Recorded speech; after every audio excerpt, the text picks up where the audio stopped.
Hey everyone, welcome back to another episode of AskGN. We are looking at the thermal paste rags from our previous video with Threadripper thermal paste application. But other than that, if you have a question for next week's episode, leave it in the comment section below or on Discord in the AskGN section. We're going to be going over a couple of those from the last few weeks. So before getting to that, this coverage is brought to you by Thermaltake and their Core P3 chassis, which is wall mountable, or you can build it in the configuration we have it here. You can also lay flat if you prefer an open air test bench. It's a highly modular chassis. You can learn more at the link in the description below. So the first question or statement for this week is it's one of my favorite arguments anyone has ever tried to pick with us. And it was almost an exact quote, "I call BS, that's permanent marker." If you're wondering what the context of that is, because it does seem awfully silly, it's this Threadripper CPU. So this is the media gift, I guess, that we got with Threadripper. Ours does not have the logo or anything on it like some of the others do. It's just a number. It's a dummy CPU, and we put it to work. So we used dry erase marker, drew on it, and drew the dies. I'm sure all of you pretty much know this at this point. You've probably seen the content. But for whatever reason, that really offended some people to the point where it's just like mind-blowing how offensive some people took that act. We saw this as, hey, we can show where the dies are. And other people were going from, I can't believe you're dissing AMD by drawing on their gift that they spent so much time on making for you, to you are virtue signaling. But if you're wondering why we drew on it, it's so you can see the die location. But anyway, I want to prove something here. So because this seems to be a repeat question, is it dry erase marker, or was I lying to you? Was it all a cover-up? Has it actually been Sharpie all along? That's the question. Well, as you all know, Sharpie is not possible to remove with isopropyl alcohol or anything else like that. And so clearly Sharpie would be bad for this. We are going to open an iFixit magnetic mat. They are not a sponsor, but I do need to call upon them for this content, which let's just do it that way. So in this magnetic mat is included a marker, and the marker is used for drawing on the mat. So you can draw on it, and then you can also let's put one of these to use.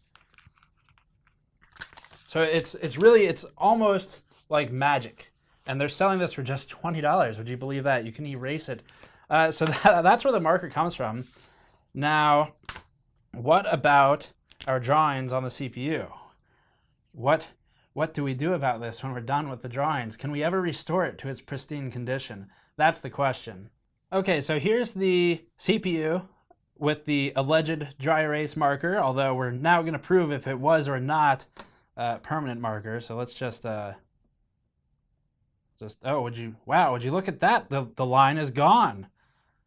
Wow. Okay, what about this one? Maybe this one's permanent, but no. Okay, that line's gone too. Okay, well, let me just redraw those lines. 1 second. Oh no, that was Sharpie. Oh shoot. Well, that's no good. Oh well, we're never gonna be able to get Sharpie off, so I guess we just won't be able to deal with this, because I mean this won't rub off by hand, surely. No, that's permanent. That's truly permanent marker, and it's on there for good. That's just oh wow, that is amazing, and it doesn't even affect the numbers that are etched into the IHS. Would you look at that? Okay, let me just recap this. I'm gonna need some of that alcohol later. So yeah, just having a bit of fun, guys. It doesn't matter if it was Sharpie or not. And either way, it's a non-functional gift, I guess, that we put to real use to actually like do cool stuff with, which is kind of what this channel is meant to do. So that's all we're trying to show.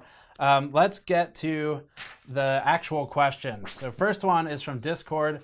This one is from Karl, and Karl said, AskGN, some custom graphics cards, such as the Zotac 1080 Ti AMP Edition, don't have wide support for full-sized water blocks from third-party vendors. Is there a large variance in cooling with a die block, such as the EK VGA Supremacy? I guess, as opposed to a full coverage block. This was kind of answered in Discord briefly, but to do so in a more public fashion, the hard answer to the question, which is there a large variance in cooling with a die block as opposed to full coverage? As far as the GPU die is concerned, not really, not in a functional sense. Depending on what you're using, technically, if you are cooling stuff like the VRMs, then that coolant will be heated up by more components than just the GPU die. So you might actually see slightly higher GPU temperatures, which we've seen with the liquid coolers, like was the FTW one of those, where they had a copper cold plate that extended out from the CLC that covered the GPU die and contacted the VRAM, the memory modules as well. And then Gigabytes, one of their cards that we tested ages ago at this point, also contacted, I believe, some of the VRM components and sunk that all into the cold plate for the liquid cooler. So what happens? Well, you cool all the other stuff much more efficiently, of course, and you might increase it looks like an increase to the temperature of the GPU and monitoring software, and it's running a bit warmer because the coolant's warmer.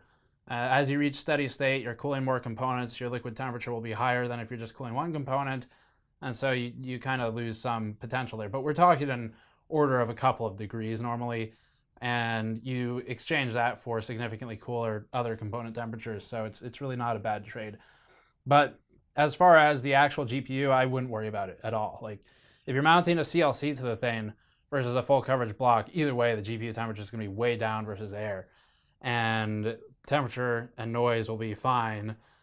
So really just looking at how are you cooling the other components. If it's a blower fan or one of the Kraken G12s or something like that with a separate fan for the VRMs, which isn't the best solution, mind you. We weren't huge fans of that solution, but something like that would work. As long as you're cooling the other components alongside what the CLC is doing, you're fine. I wouldn't worry about it. Next question is from TheNexusAvenger, who asked, this was from YouTube, asked, question for AskGN. Something that has been grinding my gears a lot recently is a lot of large tech-based channels have moved to using clickbait exclusively for video names and thumbnails. One that quickly pops to mind, the no longer named this way video named Ryzen R3 and R5 Tested by LinusTechTips with a more fitting name of AMD Ryzen emulated on R7. Do you guys plan to switch in the future to get more views and thus more ad revenue, or stay with the current format and selection of videos? So that, the naming, clickbait is, I guess, is one word for it. Sensationalist is kind of the other word I would use for a lot of what we see now. Sensationalist and clickbait headlines like that, if you want to use that word clickbait, they drive me crazy. So, like, an example is it's very formulaic, right? You could write a mathematical formula for a lot of the titles where it's like, is X the best Y yet? Or adjectively noun, is it supremely the best? It's always exclamation marks and question marks and lots of adjectives to really build you up and make you feel good about something. And some of this stems from SEO. And I can tell you, like, in the past, especially when we were basically an article only outlet, like website only, no videos, in the past, and even presently, you definitely title some things to try and hit the search engine queries. For example, I think at least somewhere in the Threadripper thermal paste article, I used the phrase best thermal paste application method for Threadripper. And the conclusion is it doesn't matter. Use a lot of thermal paste. So there's not really a best, it's just use a lot of it, but we still provide the data, and then you're just targeting that search query because you know people are going to look for it. And you want to come up towards the top, one, because that's your business to do anyway, and two, because you've provided all this data, you want it to be seen. But that's a far cry different from the sensationalist, is X the best Y, or talking about really any component using random capital words in the title or all capital words, adding multiple exclamation points and question marks, and then building the content around an ultra hyped up title. I don't agree with that approach at all. So no, we will not be doing that anytime that I'm in control of the site, which is forever at this point. So yeah, I would agree. It frustrates me as well. I understand why you title things that way. If you're trying to stay in business, it's probably a better move. But we're doing quite fine without resorting to that. So I think you can get away with more normal titles that are, yes, a bit more boring or less catchy, but are also more true to the content, or in the very least, don't build up hype unnecessarily for things that don't deserve hype. You really, hype is like the most, I struggle to find a better word than cancerous thing in the industry when it comes to any new products, because all hyping does, whether it's on the media side or marketing side or whatever, is build people up to a point where they are feverishly defending brands for no reason really, or attacking them, or attacking or defending other people on the internet for liking a certain product or using a certain product. Hype is the root cause of a lot of that, because everyone wants to defend their purchases, but that goes into a completely separate discussion. The answer to your question is no, we will not be doing titles like that. I really strongly try to avoid question marks in titles. We will do them occasionally, largely for either search engine reasons or for AskGN. I mean, they're questions. We're answering questions, and they come from readers. So those have question marks. I try to avoid them, though. I try to avoid exclamation points. And avoiding those things also kind of makes sure that your tone remains neutral, or at least accurate to what our outlet does, which is not get excited about everything that comes across the test bench. And if you like that, that's perfectly fine. If other creators like that, that's perfectly fine, but that's not us. And it's okay to be different from other people. That's kind of the point. So yeah, that's my look on it. Next question is an interesting one because it's related to what we do. Harrison Glenn from YouTube asked, I've recently gotten very into video editing, but I feel like my PC 6700K, 1070, 32 gigabytes of RAM is being severely bottlenecked when editing 4K footage due to my lack of an SSD. I am currently reluctant to purchase an SSD for editing for the fact that it would be constantly reading and writing. I'd hate to have the SSD die after a few months because of reaching max TBW of the drive. So let's break this down into a few pieces. One is the SSD endurance. I wouldn't worry about it. SSD endurance, assuming you buy a pretty decent one, it's high. You're not going to kill it in a couple months. You're not going to kill it in a couple years, most likely, unless you're really, really hammering the thing. And I mean, like, your day job is now video editing and you're dealing with hundreds of gigabytes of data per day. Then you'll start killing it pretty quickly. But there is a great article I've referenced in the past on Tech Report. It was done when Scott Wasson was still there, so it's a little older now, probably 2 years or so. And if you search for SSD endurance tests or something like that, Tech Report, you'll find a really good article series where they had a decent sample size, ran a bunch of SSDs into the ground to see what it took to kill them, and some of them were into the petabytes by the time they died, or the time the test was given up. So I wouldn't worry about that aspect. And also, you can just make sure you back up your data remotely. But the next part is being bottlenecked. If you feel like it's going slow with 4K, we have similar problems with 4K, and we're using a system that's now got a Xeon processor in it. It's an older one, but it's still a 12-core, 24-thread processor. And 1080 Ti and a Titan XM, and I think also 32 gigabytes of memory. But it's just hard to edit. I mean, software has trouble with it. Like, Premiere is certainly not the most optimized thing in the world. If you want to try and fix things, I would definitely suggest an SSD for improving your workflow in general. That might not be what's bottlenecking you. What you should do is open up something like Hardware Info 64, Resource Monitor, and Task Manager. Look at as many of the metrics as you can at a time while you're doing stuff in your editing software and see which numbers are hitting 100%. If you're seeing disk utilization hit 100%, then you should probably get an SSD. If you're not, then look at something like CPU core utilization, or look at your GPU is probably not going to be used that much, but you can look at GPU-Z for that. Look at those numbers, find the ones that are hitting 100 or close to 100%, and then figure out a solution to solve it. And another note here, just as an aside, with the launch and the focus on a lot of the HEDT stuff the past few months, I've seen a lot of comments about how people want to have extra percentage headroom open on their processors. For example, the high-end Intel and high-end AMD stuff, where you end up with so many cores that they're just not being 100% utilized by the software. That's certainly one approach to it, because if you have that extra headroom, you can do other stuff with it.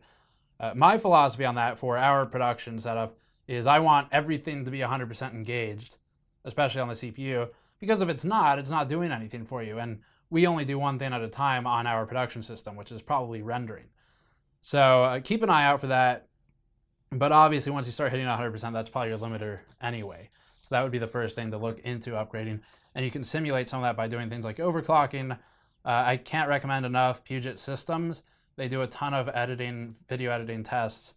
You can find some of their benchmarks online. So look for Puget Systems, Adobe Premiere 6700K or something like that. See if there's anything out there.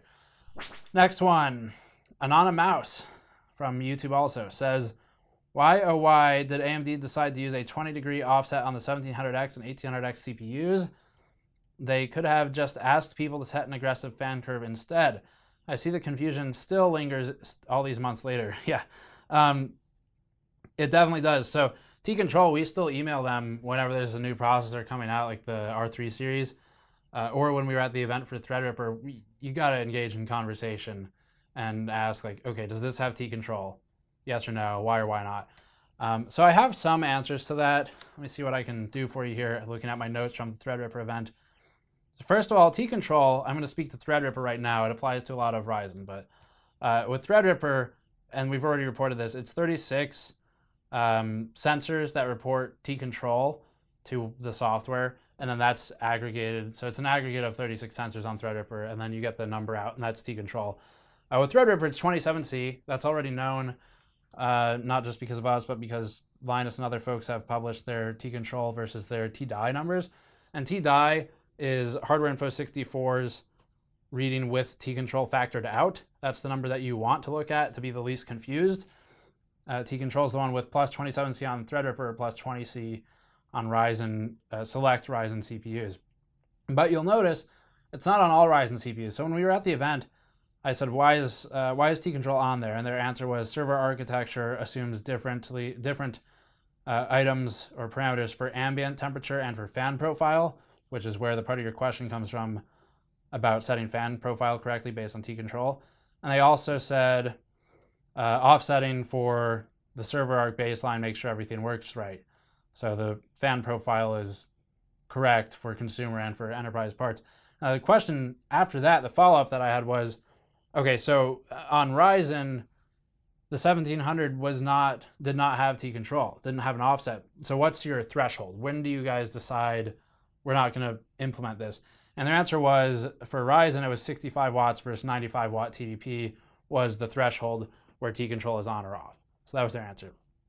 And Jay, I believe, from Jay's 2 cents, brought up that, well, can't you guys just put something in motherboard BIOS that's like, or have the vendors put in a button that's turn off T-Control to not confuse users type of thing.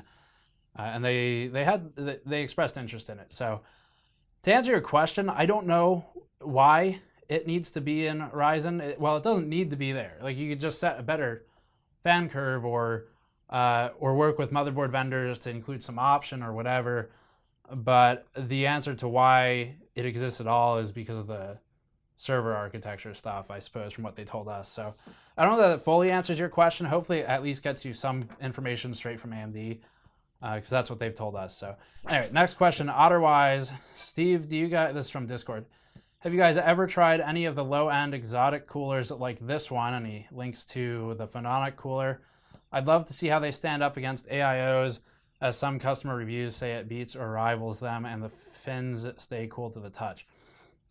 Yeah, we have tried it. We actually tried that specific cooler.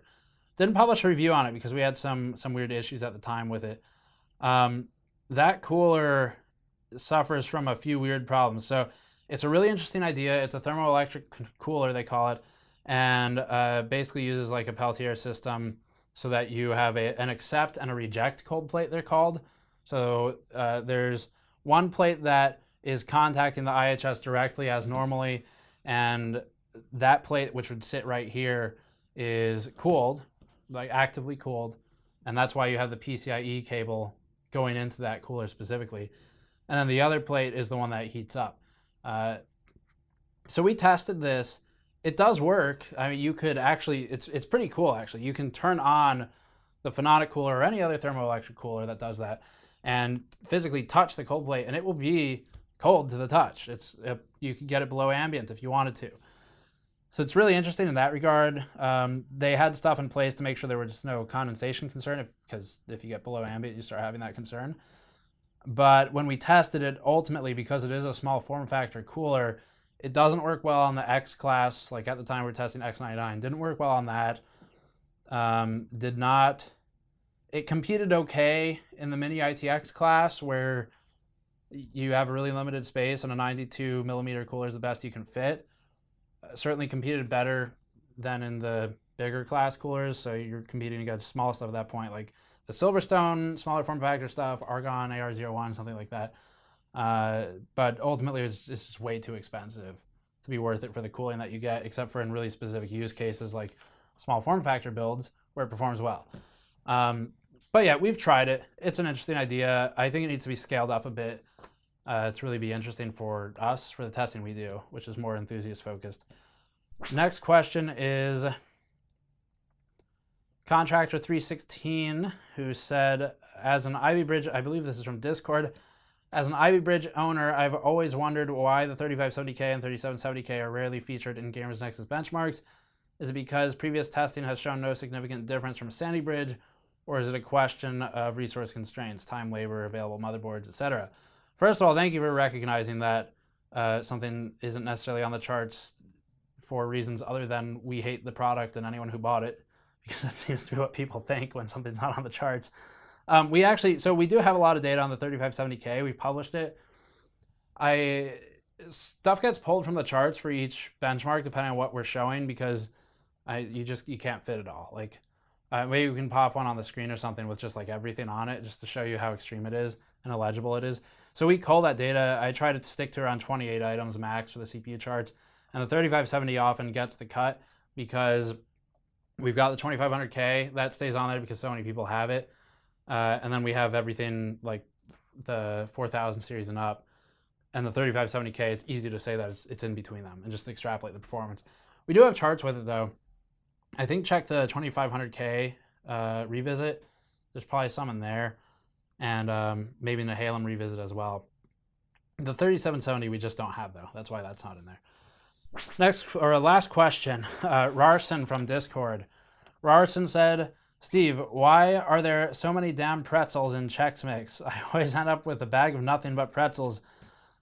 It's really, you know, frankly, the Chex Mix reviewer community is slacking. They're all paid off by big Chex Mix, and they don't complain enough. So it's really a shame what's happened to that industry. I used to really trust those reviewers when buying my Chex Mix.